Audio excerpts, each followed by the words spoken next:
Bien connu depuis l'Antiquité, l'opium est la substance extraite d'une espèce particulière de pavot, le Papaver somniferum.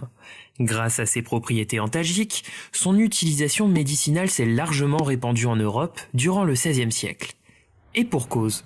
Si on s'intéresse à sa composition, on y retrouve des molécules très utiles pour le traitement de la douleur, comme la morphine ou la codéine. L'héroïne, quant à elle, est un dérivé de la morphine. Elle a été synthétisée au début du XXe siècle et initialement vendue comme médicament contre la toux ou la diarrhée avant d'être écartée des officines pour ses effets secondaires addictifs. Plus récemment encore, de nouvelles molécules ont été élaborées, comme le tramadol, le fentanyl ou encore l'oxycodone. Toutes ces molécules ont un point commun. Elles font partie de la grande famille des opioïdes, c'est-à-dire qu'elles sont capables de se lier dans l'organisme aux récepteurs des opiacés. En effet, dans le corps, il existe des opioïdes fabriqués naturellement par le cerveau. Ce sont les endorphines. Leurs récepteurs sont très abondants dans le système nerveux central, que ce soit dans les voies qui véhiculent la douleur ou dans les régions cérébrales qui jouent un rôle dans le circuit de la récompense. Observons ça d'un peu plus près. Lorsque les opioïdes se lient à leurs récepteurs, ils induisent dans les neurones des effets inhibiteurs, par exemple en stoppant l'information de la douleur.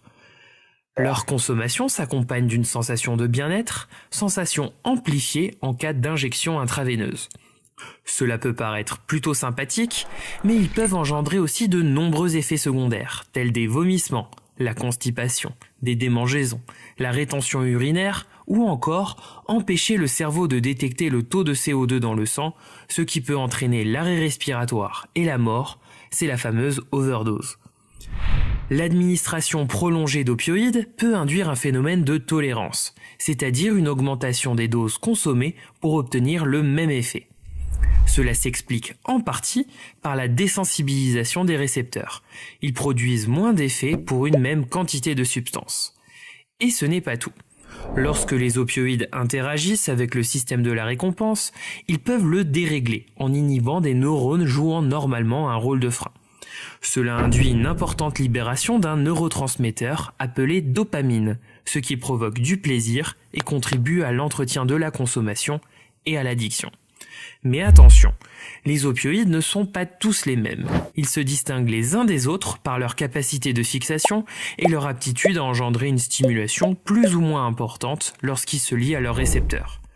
On distingue ainsi les agonistes purs, comme la méthadone, induisant une stimulation complète, les agonistes partiels, comme la buprenorphine, induisant une stimulation incomplète, ou encore les antagonistes, qui induisent, absolument rien.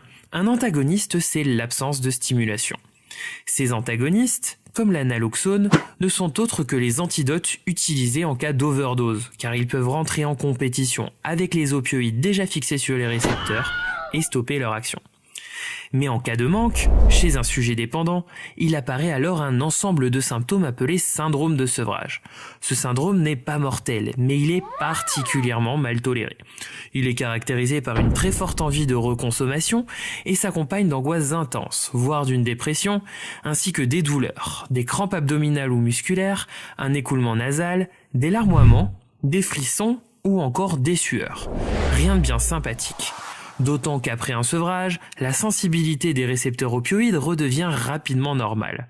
Reprendre dans ces conditions la même dose peut conduire à la dangereuse overdose.